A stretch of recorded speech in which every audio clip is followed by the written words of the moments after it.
El obispo Rodolfo Valenzuela, presidente de la Conferencia Episcopal, habló sobre los bloqueos de carretera realizadas por grupos de campesinos. Reconocemos el derecho que las comunidades tienen de ser atendidas por parte del Estado guatemalteco cuando dichas demandas son justas. Definir la justicia de dichas demandas está en una relación directa con la aplicación de los valores éticos, tales como la dignidad de las personas, el acceso a los bienes necesarios para la vida digna y el bien común de la sociedad. La defensa y promoción de los valores éticos no se logra recurriendo a medidas de hecho, como son los bloqueos. Con frecuencia estas son acciones fundadas en consignas ideológicas que no están orientadas a la construcción del bien común. Dichas medidas socavan la legitimidad del derecho de manifestación pública que se debe realizar dentro del respeto a la ley y el derecho de los ciudadanos a la libre locomoción. ¿Podrá el presidente, más bien el expresidente Portillo, encaminar a una refundación del Estado? Un analista político hace un análisis del planteamiento hecho por él a minutos de retornar al país.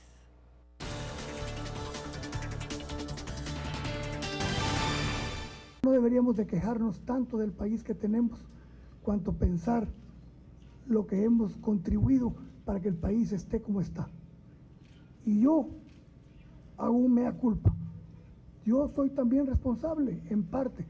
La confesión del acto de corrupción que llevó a Portillo tras las rejas buscó ser enterrado en un discurso emocional, pero con un trasfondo político, al menos eso percibe este analista. Vino anoche con esa intención de reinventarse, de plantear un mensaje que termine siendo como de actualidad. El planteamiento de llevar a cabo una reforma profunda no es nueva ni para él mismo, Alfonso Portillo. Creo que tengo la autoridad moral para poder decir, yo cometí errores, yo conozco cómo funciona el Estado, yo sé, no con prepotencia, sino porque he estudiado la estructura del poder y la estructura del Estado y sé los cambios que se necesitan en Guatemala. En el fondo lo que quiere el señor Portillo es hacernos olvidar, primero, que él, como decía, ya tuvo una oportunidad cuando fue gobernante de Guatemala de impulsar reformas profundas del país, cosa que no se hizo. Al contrario, en ese gobierno no podemos, vemos un montón de retrocesos, el avance de la corrupción, el avance de la presencia de cuerpos ilegales, el avance del proceso de cooptación del Estado se hizo muy evidente durante el gobierno de la FRG. En los últimos 6 años han surgido propuestas que al no contar con el consenso social se han estancado.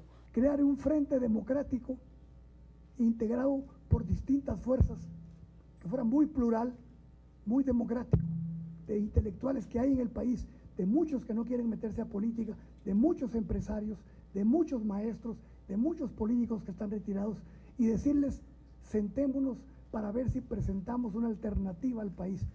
Si eso es posible, de seguro yo podría participar.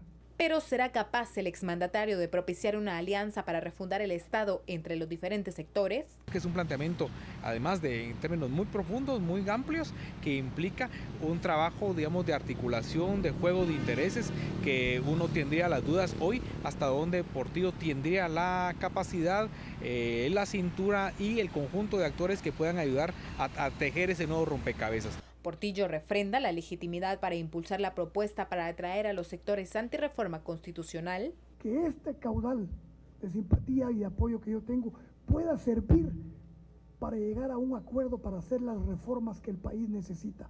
Ya la Constitución no funciona, ya las instituciones del Estado no funcionan. Por donde queramos ver, no hay instituciones que funcionen. El camino de esta propuesta en buena medida lleva ese camino de ser inviable, no transformadora, y utilizarla básicamente solamente como un discurso aparentemente elegante, aparentemente nuevo, pero que, insisto, no tiene nada de nuevo, porque se mete, el expresidente Portillo se mete en una ruta muy cuesta arriba. La actividad política activa del exmandatario podría darse en un terreno articulador que manejaría los hilos del juego. Los hombres y mujeres que se dedican al arte en el país también tienen algo que decir al futuro gobernante. ¿Qué expectativa tienen los artistas del próximo gobierno? Debemos de considerar al Ministerio de Cultura como un botín político para pagar favores. Los artistas necesitamos obras, no palabras. En Guatemala se cree que la cultura son ruinas. Disculpen, las ruinas son muy bonitas y representan una cultura milenaria, pero hay una cultura viva que hay que fomentar.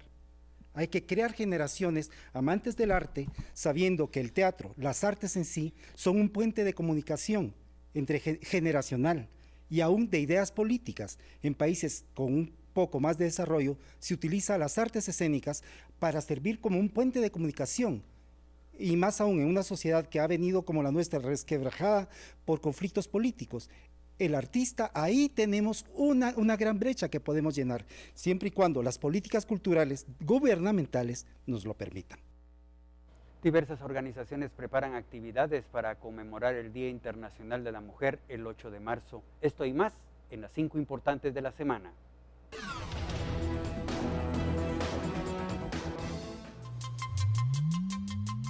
Integrantes de la Coordinadora Nacional de Organizaciones Campesinas llegaron al Congreso y realizaron una manifestación en apoyo a sus compañeros que bloquearon 22 puntos del país para realizar diferentes demandas a las autoridades, entre ellas que se nacionalice la energía eléctrica, se mantengan los precios de la canasta básica y no se continúe insistiendo en los salarios diferenciados.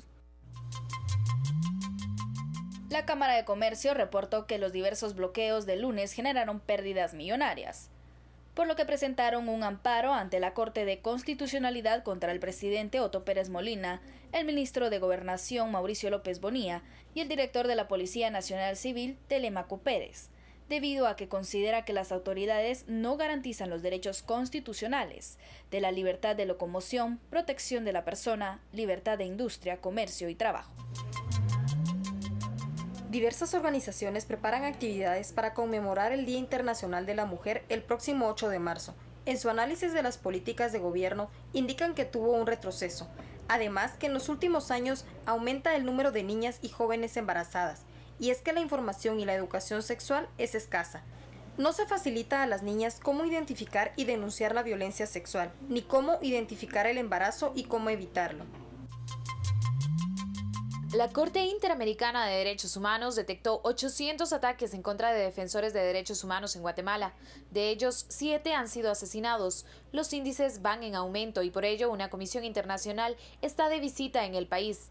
Ser defensor de derechos humanos en Guatemala es de alto riesgo. Esto lo afirmó el Observatorio de Defensores de Derechos Humanos de la Organización Mundial para la Tortura con sede en Ginebra. Una estela maya que fue saqueada en Petén fue enviada de Estados Unidos a Guatemala después de 50 años. 3 años duró el proceso de repatriación y ahora ya se encuentra en el país. Tenemos en exclusiva las imágenes de su llegada al Museo de Arqueología y Etnología en la Zona 13. La estela 8 de piedra caliza fue sustraída del sitio arqueológico El Naranjo, una de las 3 ciudades del Parque Nacional Yaxchana-Cum Naranjo, al noroeste de Petén. Hace 5 décadas, la pieza fue extraída ilícitamente del sitio arqueológico y salió de Guatemala de forma ilegal hacia Estados Unidos, donde tiempo más tarde fue donada al Museo de Arte de San Luis, Missouri, donde permaneció hasta enero de este año. En Guatemala las mujeres no tienen acceso a la información con la misma facilidad que los hombres y enfrentan numerosos obstáculos para acceder a información pública.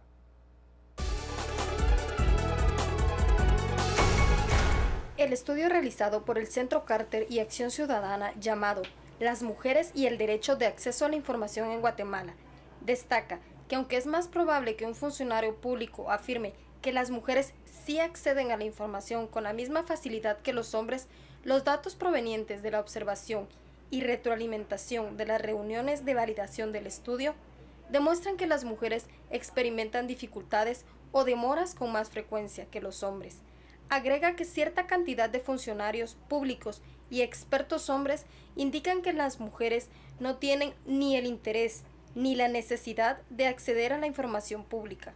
Sin embargo, cuando se entrevistaron a líderes comunitarios, aproximadamente 2/3 de ellos confirmaron que los gobiernos, tanto el nacional como los locales, poseen información importante para las mujeres, que si logran acceder a información en el país con frecuencia, pueden hacerlo, ya sea porque llegan acompañados de un hombre o como consecuencia de algún tipo de ventaja particular, como por ejemplo la afiliación a una organización local, el reconocimiento como líder, una relación personal con alguien dentro de la dependencia u oficina gubernamental o afiliación a algún partido político en particular. El estudio demuestra una gran cantidad de obstáculos que enfrentan las mujeres en el ejercicio de su derecho a la información, entre ellos el analfabetismo, los problemas para acudir a una dependencia u oficina pública debido a la distancia, problemas de movilidad, los problemas para acudir a una dependencia u oficina pública debido a la distancia, a las responsabilidades domésticas y de cuidar a los hijos, la pobreza, el miedo y la falta de conocimiento acerca de dónde y cómo hacer solicitudes, el machismo o el paternalismo, tanto en un contexto institucional como en el doméstico, constituye un obstáculo importante para el ejercicio significativo del derecho de acceso a la información en Guatemala. Además, debido a las normas socioculturales relativos al género, las mujeres pueden ser objeto de restricciones de salida de sus propios hogares, de incentivos para que sean sumisas a sus maridos y la expectativa de que no vayan a participar en la vida pública en general. El estudio señala en los hallazgos principales que la información que más incide en el empoderamiento económico de la mujer guatemalteca se refiere a cómo emprender un negocio, el acceso al crédito y capital semilla, el desarrollo de destrezas empresariales, el acceso a mercados. Esto se expresó con contundencia en todas las regiones estudiadas. Los líderes comunitarios también señalaron la necesidad de mayor información sobre los derechos de las mujeres, incluyendo lo tocante a la salud sexual y reproductiva, además de la educación y el derecho a becas. La familia de la modelo que murió por los disparos efectuados por el atleta paraolímpico sudafricano Oscar Pistorius se encuentra molesta por los privilegios que tiene en la cárcel.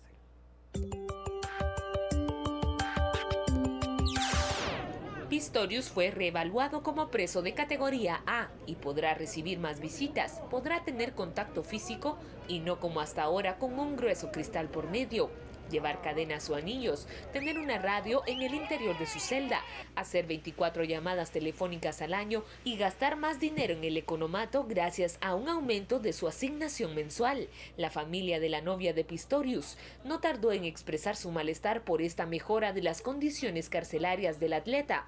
Fuentes de la familia del deportista, que suele recibir las visitas de sus hermanos, aseguran que esta revisión de privilegios elevó su ánimo, además que dentro de 6 meses podría incluso salir de la cárcel y cumplir el resto de la condena en su domicilio. Pistorius, de 28 años, fue considerado culpable de homicidio culposo por el Tribunal Superior de Pretoria el pasado mes de octubre, después de un juicio que tuvo en vilo a todo el país por la popularidad del atleta, que ostenta los récords mundiales de 100, 200 y 400 metros lisos para corredores con doble amputación de las piernas. Cumple condena en la cárcel de Gosimampuro, recluido en una celda individual para garantizar su propia protección. Los hechos se remontan a la madrugada del 14 de febrero del 2013, cuando el joven deportista disparó a Riva Steenkamp, que entonces tenía 29 años, a través de la puerta del baño de la vivienda que compartían. Según declaró el propio Pistorius en el juicio, pensó que se trataba de un intruso, por lo que cogió su arma y disparó en 4 ocasiones. Fundazúcar ha desarrollado el fortalecimiento de miles de hogares con el programa Mejores Familias, que ya benefició a más de 4,000 mujeres. Esto y más luego del corte comercial.